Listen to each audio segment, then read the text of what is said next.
Hello and welcome to your in-depth weekly horoscope for week commencing the 20th of June for the Sun or the Ascendant.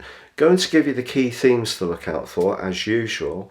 Then please stay with me. I will dive deep to give you in forensic detail each of the 12 zodiac signs.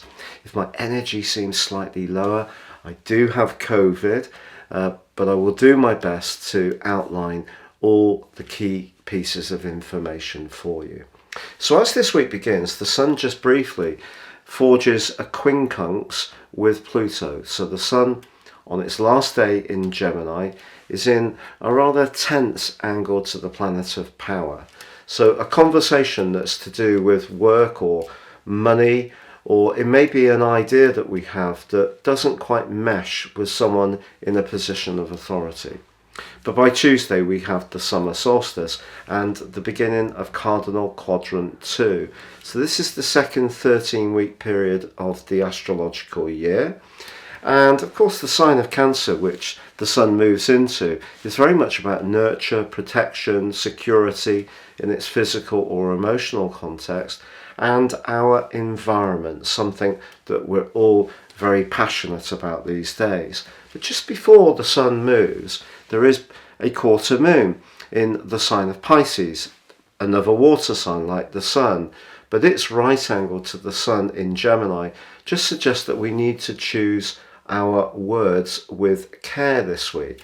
Now, one of the reasons for this is that early in the week, Venus, the planet of relating, is challenged by Saturn in the sign of Aquarius, and of course Saturn is in retreat now.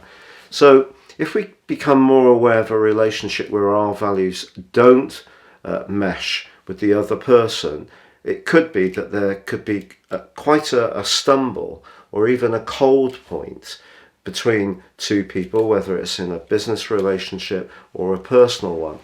Ironically, Venus actually forges a very penetrating link to Pluto, virtually at the same time, and that can tell us who is for us and where we can feel that connection in a meaningful way. But then on Thursday, Venus joins up with Mercury, which is still in the sign of Gemini, and that gives us an opportunity to work hard at the way we relate to people in the following 28 days.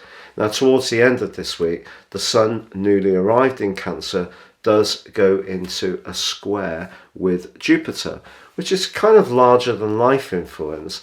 Just important, of course, to deliver on what we might promise. So please stay with me for your individual forecast. But if you would like to ascend above this zodiac broadcast and understand how serious astrology can impact on your situation, if you give me 3 pieces of personal information of time, date and place of birth, I can give you a roadmap that can guide you for the rest of your life. Also, in my special package of 30% off, you can also get a 12-month forecast. Now, no 2 reports are the same. They're totally individual for you. Please see the link below. Finally, I'm very close to that 100,000 subs mark on YouTube. If you have subscribed, I'm so thankful. If you like to do so, I'd be very grateful. Please click or tap on the bell notification symbol.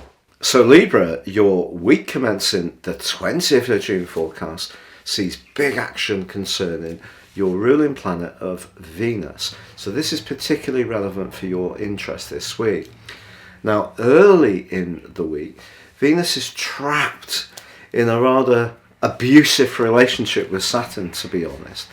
It may be that it's hard to feel the passion if you're in a close tie, or there's worries about money, or perhaps someone you're drawn to, you're kind of getting a deeper understanding of who they are, and that deeper understanding can come actually by Pluto. So controversial for us Libran people, ascendants and Sun, but actually this week Venus links brilliantly with Pluto, so it can create a lot of understanding of a situation. But if the situation's challenging, even the understanding is not necessarily going to make you feel like a barrel of laughs. The only thing I would say is that by the summer solstice, the Sun's transitioning for you into an area which is very positive when it comes to career, setting your intentions about goals and ambitions, taking on greater responsibility, showcasing your talents, raising your profile. All those areas are really boosted significantly from Tuesday. And as we get to Thursday and Venus relocates into your sister air sign of Gemini, that can be a great point to understand the truth of that tension that may have occurred earlier in the week and start making sense of it. Now, if you're in a happier phase of a relationship, Venus moving on Thursday into your 9th house could be a great time for you and yours to get away on some kind of vacation or holiday, or even get away to the seaside for a day, or go somewhere like an art gallery, somewhere that's mentally or stimulating or good for the senses. If you're single, however, someone could show up for you over the next month who's a bit different, comes from a different background, but the first connection may come through your work and your worldly role. And as this week draws to a close and the Sun is squaring with Jupiter, your passion is really enhanced by this. So yes, there is that side of your nature that can be very polite and very aware of how you present yourself. But I think you're going to develop a real thrust of confidence as this week draws to a close.